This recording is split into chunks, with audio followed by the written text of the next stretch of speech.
Good morning, everyone. It's lovely to be here. As mentioned, my name is Sam McKegney. I'm a white settler scholar of Indigenous literatures in Haudenosaunee and Anishinaabe territory, where I've lived most of my life as an uninvited guest, and that's in Queen's or at Queen's University. And in venues like this, I like to recognize that I teach at the Queen's University in the King's Town, and that settler colonialism is not a distant inheritance, but is rather the terrain in which we gather. And it is our contemporary space. Thanks to SHRC and to SCRI for having us here. We are representing the Indigenous Hockey Research Network, which is a collective of Indigenous and settler-allied researchers, advocates, athletes, and community partners dedicated to uncovering hockey's Indigenous past, present, and future.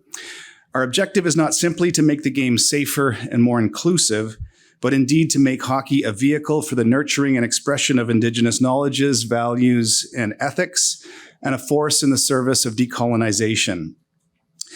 We just came from a summit that we held in Montreal, and many thanks to Micheal for the support in that regard. But we had 14 universities represented in that space and 13 Indigenous sport and wellness organizations. And we're coming to you kind of buoyed from the energy of that space. It was mentioned earlier how important data is to moving the needle, and Janice is going to speak momentarily about why data needs to be decolonized, and that's a central theme of what we want to bring to you today. I'm going to speak on another case study regarding the Beardy's Blackhawks, and I will get to that after first talking a bit about why we study hockey specifically. Due to its place in the Canadian nation-building project, its function as a tool of assimilation in Indian residential schools, and its reputation as a site of sexism, racism, ableism, and homophobia, the sport of ice hockey has an ambivalent place in many Indigenous lives and communities. A way of thinking about the mythologies or nationalist mythologies in which hockey is implicated in Canada, I tend to lean into Wayne Gretzky being quoted in the opening montage of Hockey: A People's History, where he says, "They'll never take away the fact that it's our game. They'll never take that away." And I think about the notion of our game. And what our game tends to mean is for a particular type of hockey person. And that person looks a lot like me. White, able-bodied, cis hetero male. And it also, at the same time, suggests a notion of national belonging. And we refer to that in our work as the manufacture of settler belonging through sport. It's the notion that the game belongs naturally to the Canadian nation state. So it belongs here, therefore it belongs to me, therefore I belong here, therefore here belongs to me. In the process, obfuscating Indigenous prior occupation and the violence of settler colonial history. And yet, the sport remains significant as a site of self-expression and community building for many First Nations, Métis, and Inuit athletes and fans and advocates. And these are just a few quotes from some of our interview projects. Davina McLeod, who is Gwich'in in Nuvialuk, says in her community, hockey is definitely the main event. Blackfoot player Megan Big Snake says, hockey is life. We eat, breathe, and live it here in Siksika. And one of our elder advisors, who actually gave me this lanyard, Eugene Arcand, who is Cree, says, we still need the game. As Aboriginal people, it's in our blood. So in our work, we lean into hockey as a site of both problematics and possibilities, leveraging the sport's popularity in both Indigenous communities and in mainstream society to foster sovereign Indigenous hockey spaces and to encourage mainstream Canadians to think differently about their relationships to settler colonialism. So through these diverse collaborative projects envisioned by and enacted with Indigenous community partners, the IHRN endeavors to change society by changing sport. So what I'll talk about just for a minute or two is a project that we did with the Beardy's Blackhawks U18 AAA hockey team. And this was run or led by Dr. Robert Henry at University of Saskatchewan. And so if you don't know about the Beardy's Blackhawks, they have a 25-year history.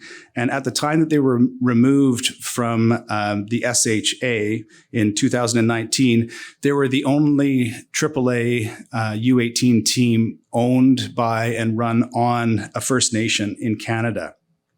There's a lot to be said about the unique properties of that franchise. But I'll just say a couple of things about the experience for the Indigenous players who played there and for the settler players who played there.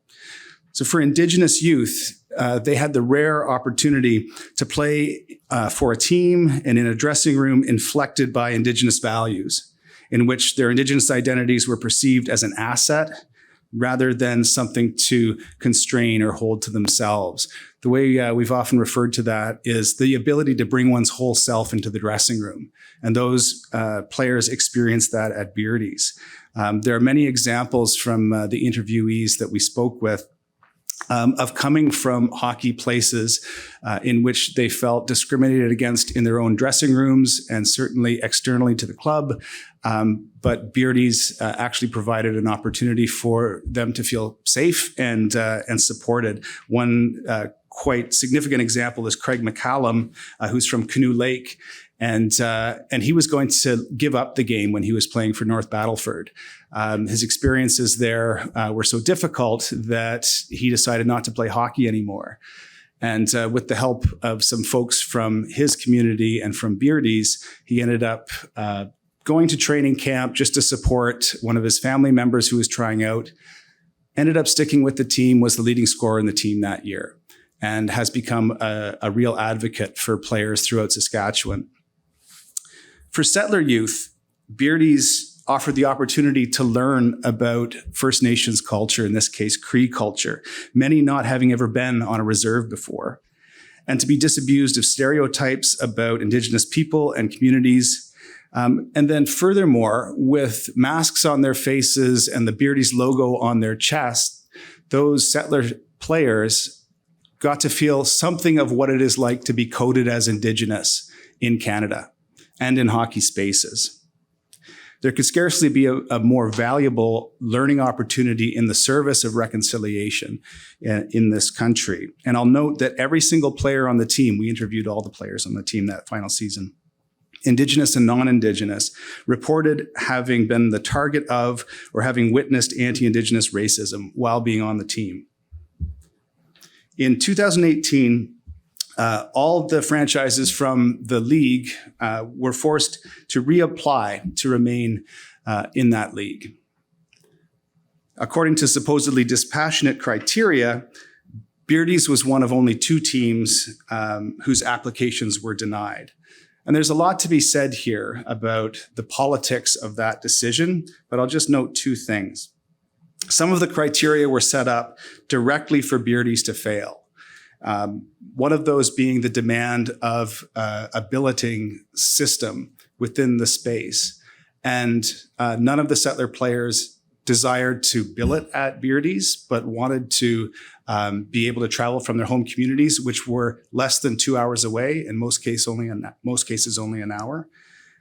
And then secondly, that there's a robust minor hockey program in place in the community. And we'll note that the population at Beardy's and Okamasas Reserve did not permit that. Furthermore, I'll note that the unique qualities of Beardy's in terms of Indigenous values at a time when we're to be responding to the TRC calls to action were not considered at all in the discussion. So this is how the power dynamics, I would argue, of settler colonialism are insidiously reproduced in hockey spaces. Not only did the SHA dispossess an Indigenous organization of its opportunity to play, but it presented this act as nonpartisan, disinterested, and unbiased, as though there is no history of colonial dispossession and violence to which we are responsible. And there are many quotes where I could share from the dialogue that emerged where SHA representatives were using that kind of terminology. And I'll just say, I'll use one from the then director that said, There's a lot more acceptance of Indigenous kids, and they're no different than any other kid playing hockey. If they have the ability to play at the AAA level, they deserve that opportunity, suggesting there is no need for Indigenous sovereignty over hockey spaces and that we live in a happy multicultural present. This, I would argue, is how the power dynamics of settler colonialism are reproduced and sustained in hockey spaces when we pretend that systemic racism doesn't exist and that settler colonialism is a thing of the past. And this is why we need to actively intervene in hockey culture to make the sport more expressive of Indigenous values, ethics, and knowledges. Ultimately, we argue that diversity and inclusion initiatives that fail to address hockey's particular relationship to settler colonialism in Canada, the specific valences of anti-Indigenous racism in hockey spaces, and the unique experiences of First Nations, Métis, and Inuit athletes will be doomed to fail. And with that, I'll pass it on to Janice. So the green arrow is the one to move ahead? Okay. So I'm going to follow up on a thread that Sam was talking about, and it's the use of different types of data to reinforce exclusion. The area that I've been working in, oddly, is an area that I know nothing about. One is hockey, and the other is statistics. But I entered into this space very scared, but also just really determined for a couple of reasons. One is I've been working with the Aboriginal Sports Circle. I mean, I've been volunteering with them. I've worked with them. I've just been sitting on the sidelines trying to support them as a researcher for more than 20 years. And I was at the first National Aboriginal Hockey Championships. I was there as a worker and have just been watching it from the sides, watching it grow. Since then, and I don't go as a spectator because I don't know anything about hockey. But also I was animated by work in the recent years by Indigenous scholars who are tackling the conversation of Indigenous statistics. Now, I'm very familiar with qualitative research and decolonizing narratives and understanding what that looks like, how to read it, how to represent it back to people so that they can understand and we can engage in conversations. But the one curious thing about some sports, most sports, and especially hockey, is the way in which statistics drive the way people see hockey. We could say that, in fact, statistics overdetermine the way people understand hockey, and this goes for Indigenous people too. So the reason why we started this project where we were taking a look at Indigenous statistics in hockey is because both our members, the provincial and territorial Aboriginal sport bodies, as well as the athletes and the families and the communities, and I'd really like to add that as part of our conversation when we talk about sport, our communities, really needed hockey to work for them, especially in a post-TRC space. Hockey for Indigenous people, as Sam was talking about, but especially for the Aboriginal Sports Circle as an organization, is not about hockey per se. That's just the vehicle through which they work towards larger goals, such as Indigenous social determinants of health, but also sovereignty. So traditional hockey statistics told us little about the importance of who they are as people coming from Indigenous, different Indigenous backgrounds with different needs and interests.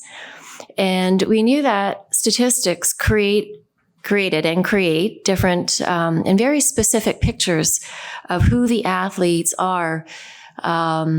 And in some cases, obfuscates it, as Sam was saying. He's pointing out that he is the picture, right, of a traditional Indigenous hockey statistic in a way, as are the elite athletes. And we know that this picture is created by non-Indigenous national interests in nation building, as well as corporate interests. And we wanted to create a new statistical picture. Right? We wanted to create a new statistical picture, not just around narrative, but a statistical picture that aligns with our own values, beliefs, and interests.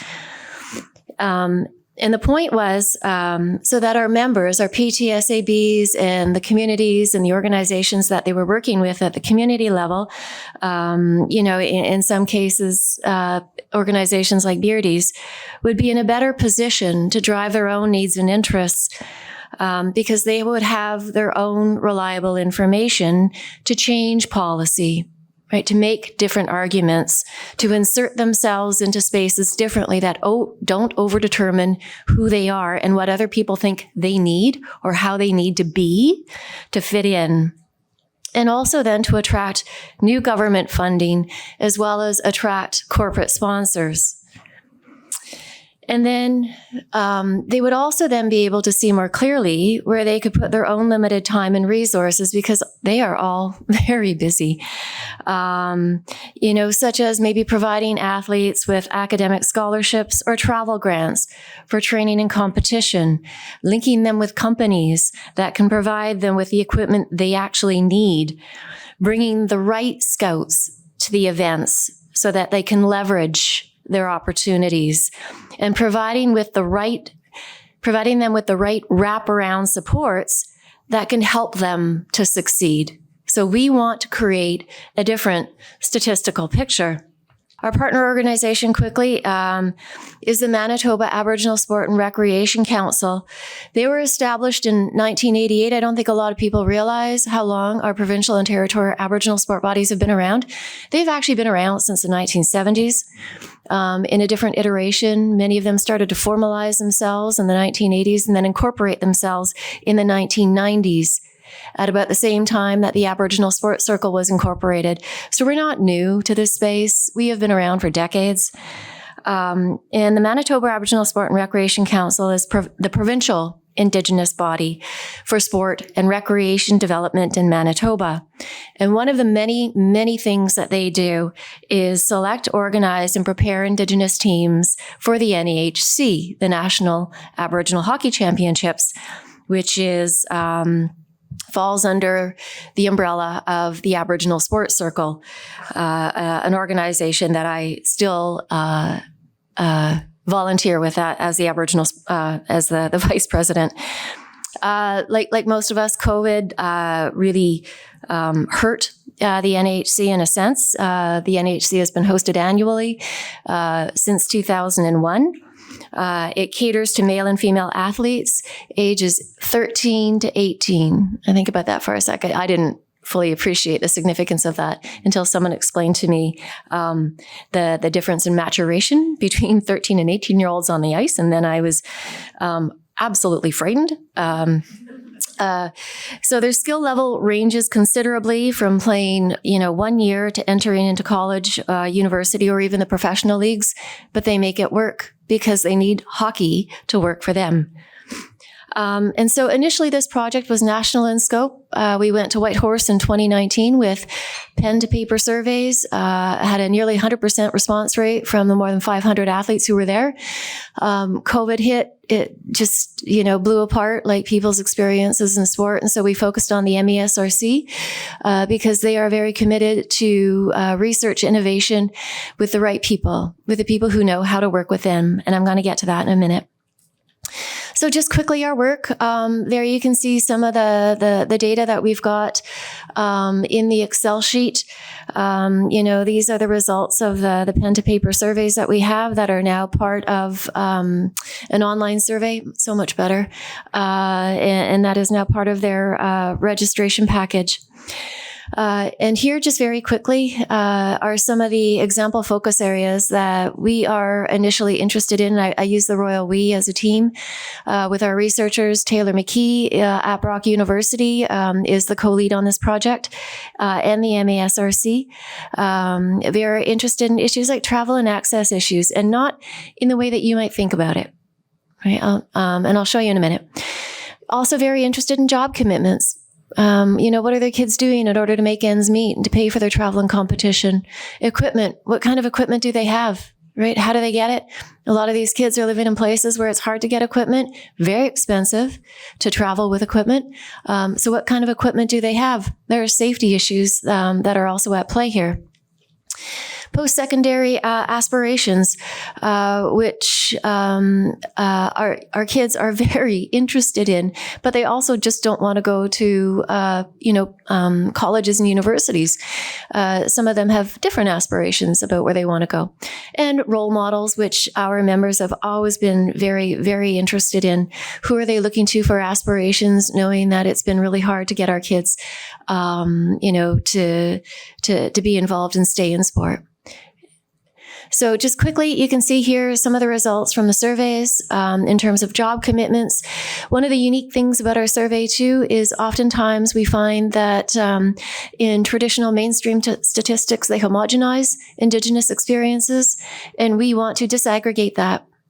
What is the difference in experiences between the Inuit, the First Nations, and the Métis, between the rural, the remote, and the urban, between different age groups?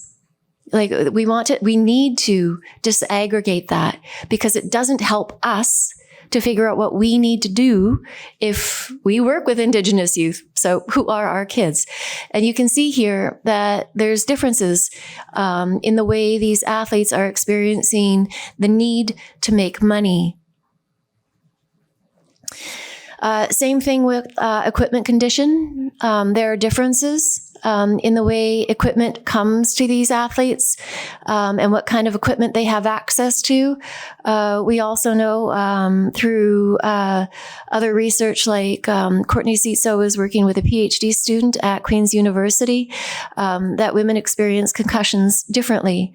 And so, what are the safety needs that we have to consider for our male and female Indigenous hockey players?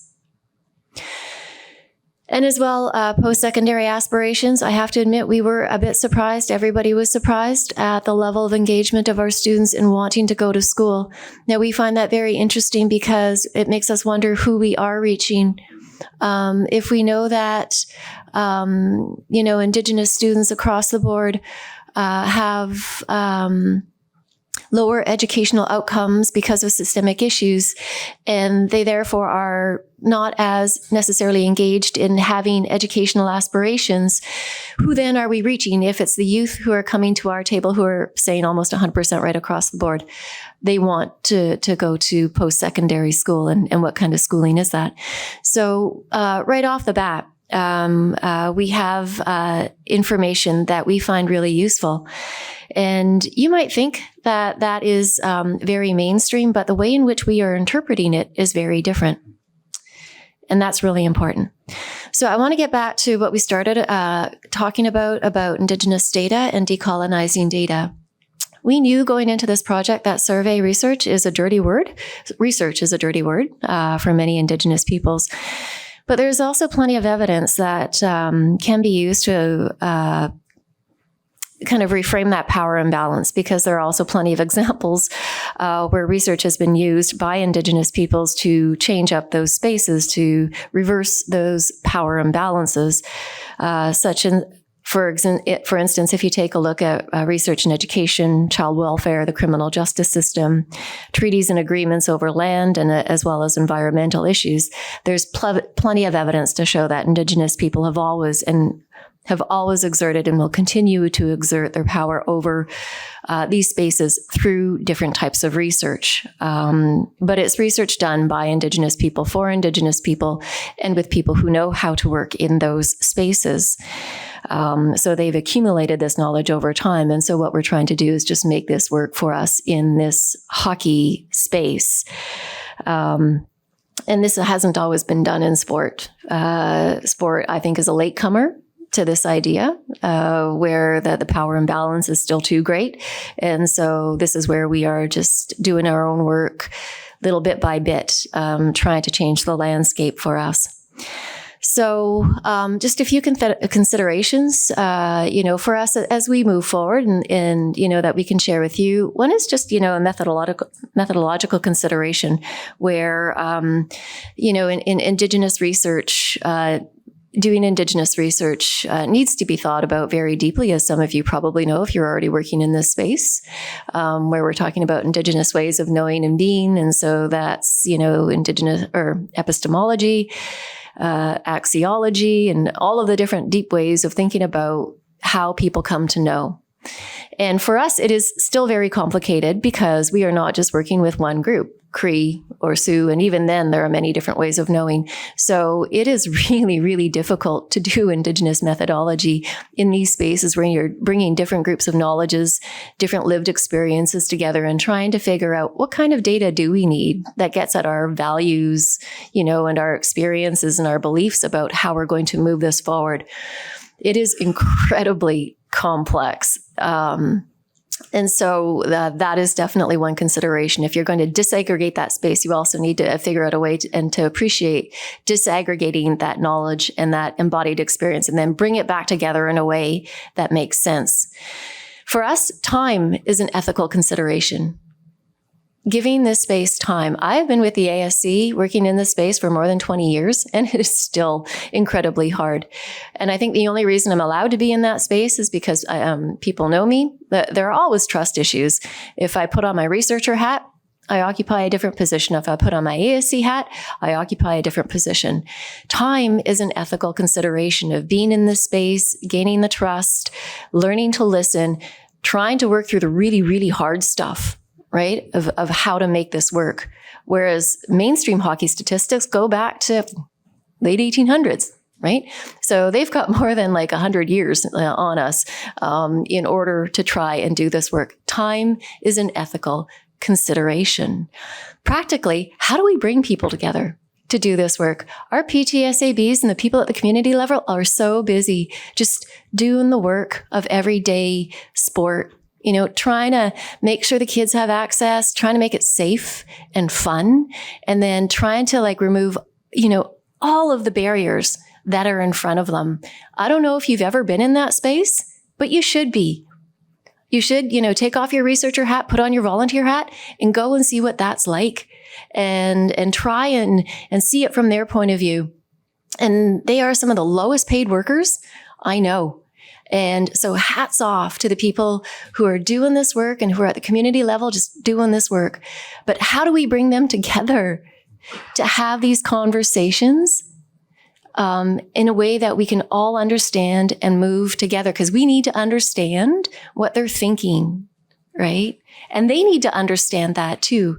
So practically, moving forward, it'd be so nice to see research grants provide more time and more runway, and even Sport Canada to provide more time and more runway and more leeway to show results. Because I appreciate it when people come and show these results, but we're showing different kinds of results. And it's really hard to have those kind of metrics be accepted by established bodies. So that's us. Thank you. And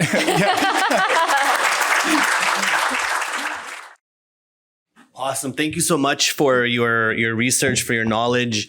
I'm fairly new to my role too, 6 months in with Hockey Canada, but a lot of it is going to be learning from, different things like we learned today. So if there's any questions, raise your hand. I know we have people on the chat screen as well, but maybe I'll just throw it out to whoever would like to respond to this one. Many references around the commitment to the TRC. What knowledge can you share with those in the room, part of NSOs, around that commitment? Maybe if you don't mind starting, Sam. Yeah, certainly. So calls to action 86 through 91, look them up. They're easily accessible on your phones, right? It's not a long read. And just in terms of some of the things that are being requested, education and historical awareness and celebration of Indigenous contributions to sport. And we can see this in all kinds of sporting spaces as necessary to honor what Indigenous athletes have contributed and to make that legible. When I think about it in relation to some of the things I was saying earlier, hockey spaces are great opportunities, for example, to share some of that knowledge. And for non-Indigenous athletes to be able to reckon with the contributions of folks like Freddie Sasakamoose, who went through residential schooling, and using that as an opportunity to leverage some understandings in that regard. So education is a large component. There's need for support for Indigenous organizations like the North American Indigenous Games. And there's the need for Indigenous involvement in decision-making around sport. And so those access points need to be foregrounded. And I'll pass things over to Janice and Mike, who probably have lots to say on this. I actually just wanted to share something, if I may, that's not on that question. I was thinking about it the whole time. The woman who became my godmother, Sam, and I think Janice, you got to meet my godmother, Helen Acton from Kingston at the inaugural Indigenous Hockey Research Network in 2019. Helen worked as a nurse practitioner in the north in and around like with the James Bakery. It was really far up north, even further north than Sioux Lookout. Helen introduced my parents on September 26, 1978, 3 years before I was born. And I just, Helen as someone, as a settler is always, my mom always referred to her as a saint. I said, well, why is she a saint? That's a nice compliment. She just is, right? And so one of my knowledge keepers in Toronto actually remembered Helen. She goes, I remember your godmother. It was at my undergrad graduation at Toronto Metropolitan Social Work. She's like, you don't forget kindness like that. You just don't. It's like, thanks for sharing. Thanks for sharing. And my mom would have taken the train. It was formerly called the Dominion. Now it's called the Canadian. It's a 27-hour ride from Union Station, door to door, Sioux Lookout. The same train the 1951 Sioux Lookout Blackhawks took to, Toronto, and 51 and Ottawa here to go against some of the best, and they who learned the game in 2 years' time. So athletic excellence and all that. But, it's the same train I took in 2002, except sort of in reverse. It's a neat kind of...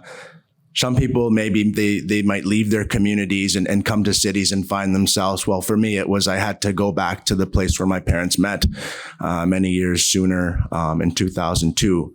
My first Northern Bands hockey tournament. There's 32 hockey teams here, Dad. Yeah, it's hardcore hockey. I'm like, wow, this is powerful. And it's the same train I took in March after 11 years to do the first interviews for my study on Lac-Seul hockey. It's the same train I'll take on November 8th to knock off 20 interviews, playing some pickup hockey with some of the folks back home. I haven't spent a lot of time in my community, but that's okay. And it's the same train I'll take in March 2024 when the research interview window closes for my study. It'll be my last tournament playing, which speaks to the autoethnographic aspect of my study. But when I think of Helen, I just think of all the really wonderful people that have always been really welcoming to me. It's just the standard I've never felt has been that high. And because I occupy both the Anishinaabe and Estonian intersections of what make me up and all identity politics and all that. I just know and believe that sport's a big part of that. Everybody here is a big part of that. And it's just kind of interesting that when I did live and play hockey in Estonia, that my indigeneity, nobody really cared. I suppose it was maybe a smidge exotic, but there wasn't that colonial context there, in a country that the sort of the undertones of conflict sometimes there have to do with ethnic Estonian and ethnic Russians. Well, guess what? Hockey's a site where the two groups do come together. So I just wanted to say that because I believe in everything that's happening here. Thanks. Thank you. And if I could just add, and thanks for that, Mike. It's important to remind ourselves that calls to action aren't recommendations. Yeah. They're demands, right? They're things that we are responsible for. So as sport people, I think we should all turn to that and take those really seriously. Thank you so much all for your time and your presentation with us this morning. Thank you, everyone.